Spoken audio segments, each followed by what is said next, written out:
Are you guys ready for the party? Are you ready? Ready or not, the celebration has officially begun. Members of the sports media, they are popping Donnie's lemon-flavored champagne. Cucumber platters have been set. The woke wiener is on the grill. The anticipation is reaching its climax for the scheduled session of mass wanker spanking.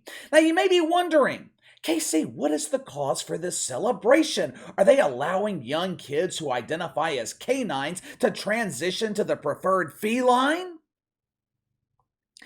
No, unfortunately, we have not reached that level of celebration just yet. This party was organized to celebrate the supposed resurgence of a league that has been on the massive decline for several years. The memo, it was sent via Twitter this afternoon. The NBA is more popular than ever!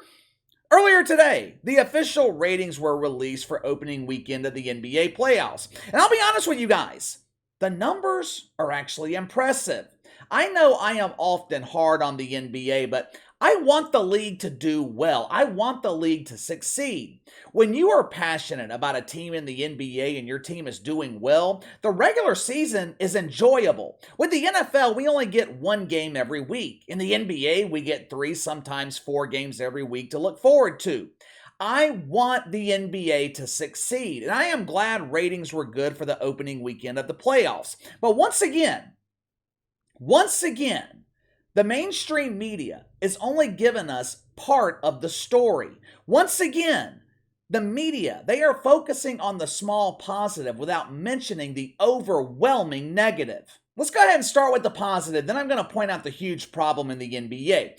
Opening weekend of the playoffs, the NBA averaged 4.2 million viewers. Best opening weekend for the NBA since 2011 when LeBron James was the most hated player in the league for a good reason. Not for a bad reason like promoting Black Lives Matter and begging for the approval of Xi Jinping. Golden State Warriors still the biggest draw in the league. Game 1 against the Kings, 6.3 million viewers. Most watched opening weekend game since 1997. 3 games pulled in over 5 million, with the least watched game of the weekend being Nets Sixers with 2.4 million. Overall, pretty good weekend for the NBA. Casual fans, they seem to be returning for the playoffs, and the playoffs only. Opening weekend of the NBA playoffs, it did not come close to matching the first round of March Madness. Matter of fact, the NBA, they could not even top the women's Final Four. 400,000 people thought women's college basketball was more captivating than the opening round of the NBA playoffs. Now, with that being said, I do expect ratings to increase as the playoffs progress. I hope it's going to be a good 2 months for Adam Silver in the NBA. Hopefully, Steve Kerr doesn't go off on another tangent on gun control and turn away millions of viewers. Hell, maybe the Warriors will get bounced in the first round. That way, we don't have to worry about Steve Kerr and we can get rid of the insufferable Draymond Green. Did you guys see what happened last night? Draymond Green stepping on the chest of Domantas Sabonis? Me personally, I didn't think it was as bad as the media is making it out to be. Honestly, I don't think Draymond Green was being malicious. The reason he was tossed from that game was based on his reputation alone. As much as I dislike Draymond Green, as much as I think he is one insufferable fuck, there is no denying the fact that Draymond Green's good for the NBA. He is the opposite of the current LeBron James. Matter of fact, he is what LeBron James used to be. Draymond Green brings good heat. He's an agitator. He's an instigator. He makes you want to pull for him to lose or get his ass kicked out of a game. He also feeds off of that energy. The problem is, he's not good enough on the court. He's not a big enough star to draw enough casual people in. Now, Draymond Green thinks he's a big star, but casual Carlos, he's not tuning into the NBA to watch Draymond Green. I feel like we have the same conversation every year around this time with the NBA. Opening round playoff ratings are released. They are slightly higher than they were the year before. The media celebrates. It's all rainbows and cucumbers in the land of balls. But it's not. It's just not. The 2022-23 regular season was an unmitigated disaster. If you remove the 2 previous seasons, which were impacted by Fauci fucking America, the regular season was one of the least watched in the history of the NBA. The league averaged 1.59 million viewers. The only season watched less than this season was back in 2002-2003. Now, for my younger viewers out there, this was during a time when the public perception of the league was at an all-time low. 20 years ago, NBA players, they were viewed as thugs. Hell, the media was blasting the league back then for tolerating criminal behavior. It seemed like every week an NBA player was being arrested for domestic violence or getting into fights. This behavior all culminated with the Malice in the Palace in November 2004 when players were jumping into the stands to fight their own fan base. Thing is, that problem could be solved. It was solved. David Stern, he suspended Ron Artest for an entire season. He implemented a strict dress code. He required NBA players to be more professional. Behavioral problems, that can be addressed. Public perception of behavioral problems, that can be addressed. I don't know how you fix the damage the NBA inflicted on itself during the summer of 2020. The league has never recovered from LeBron James convincing Adam Silver to tag team the woke wiener. It's been 3 years. Woke politics, it's not nearly as prevalent in the NBA today as it was 3 years ago. But the media can't let it go. Just a few weeks ago, we had Kendrick Perkins accusing the NBA of mythical racism, claiming they tweak standards for the MVP awards so white players had an advantage over black players. Instead of ESPN distancing themselves from this bullshit narrative, they doubled down on the narrative with Bomani Jones. Oh, the Bobo, the reigning champ of huge embarrassing failures. Then last Friday, Dominique Foxworth doubled down on the same narrative. Casey, who in the hell is Dominique Foxworth? He is a very feminine man with an even more feminine name. He's a former NFL player who knows absolutely nothing about the NBA. Last Friday, ESPN paid him to talk about the NBA because Dom Foxy is an expert in mythical racism. Broadcast rights for the league are coming up, and the NBA would be doing itself a favor if they distance themselves from the worldwide leader in woke. I am praying that NBC finds a way to secure rights for the NBA. NBA coverage on ESPN is absolute trash. It's embarrassing. But distancing themselves from ESPN, that is not going to solve the ratings problem during the regular season. It would help, while also hastening the demise of ESPN, but it is not going to solve the problem on its own. If you look at this past regular season on paper, it should have been the most watched regular season, at least in recent memory. Western Conference standings were stacked. A majority of the seeding wasn't determined until the final day of the season. After the All-Star break, it felt like playoff basketball every single night. Yet the casual fan could not be less interested. Why?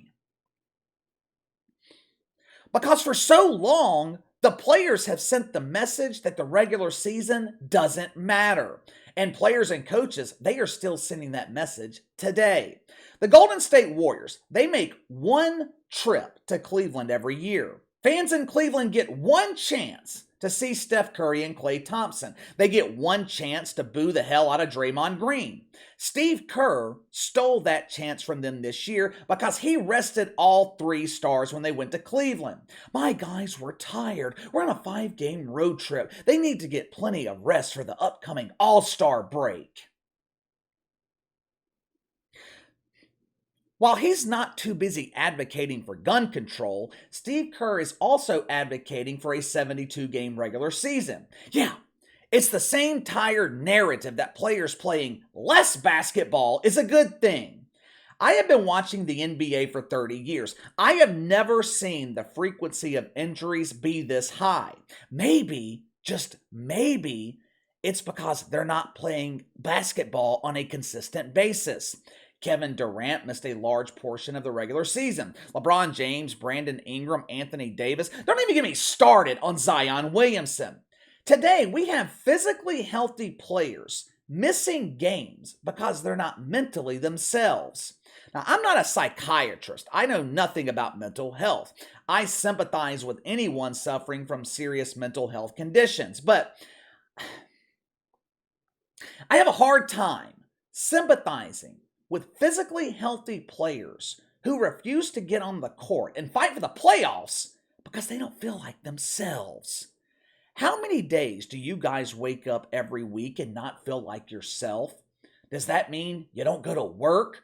Are you allowed to call your boss and say, I don't feel like myself today. My grip on this pen, it's not as strong as it was last week. I need the rest of the year off to recover. When healthy players aren't missing games due to rest and relaxation, their teams are forcing them to sit out so they can get a better draft pick.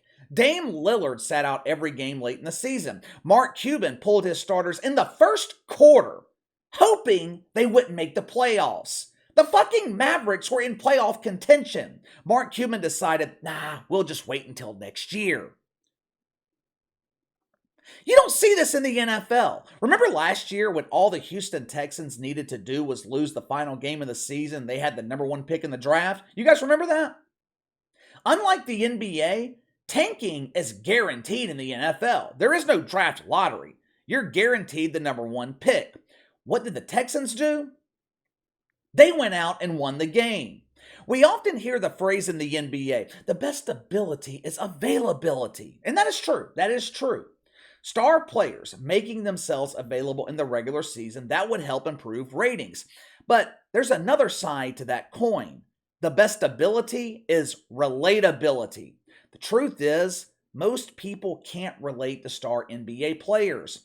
Casual fans, they watch players they can relate to. One of the things I like most about my Pelicans, most of the players are relatable. Brandon Ingram is a down-to-earth, chill dude. CJ McCollum, as angry as I get with his decision-making, CJ McCollum is relatable. He fought through injury and adversity the entire season, rarely missed a game. But CJ McCollum is not a star. Most of your star players in this league are not relatable to the average fan. I hope the NBA continues to succeed throughout the playoffs. I really do. They could set record ratings during the playoffs, but it is not going to change the fact that the regular season continues to be ignored. Adam Silver, he hopes the addition of a mid-season tournament will increase interest during the regular season. That is not going to work. What would increase interest with the regular season is star players treating it like it matters. But give me your thoughts. So far, so good for the NBA playoffs. Do you think they can maintain this momentum over the next 2 months? This was one of the least watched regular seasons in the history of the league. Why? How come interest in the NBA regular season declines every year? You give me your reason. Sound off in the comments below. Make sure to like and subscribe. Click the notification bell to receive all notifications from the channel. Best way to contact me is by email at btlkc84@gmail.com, KC_BTL84 on Twitter. I'll see you guys tomorrow.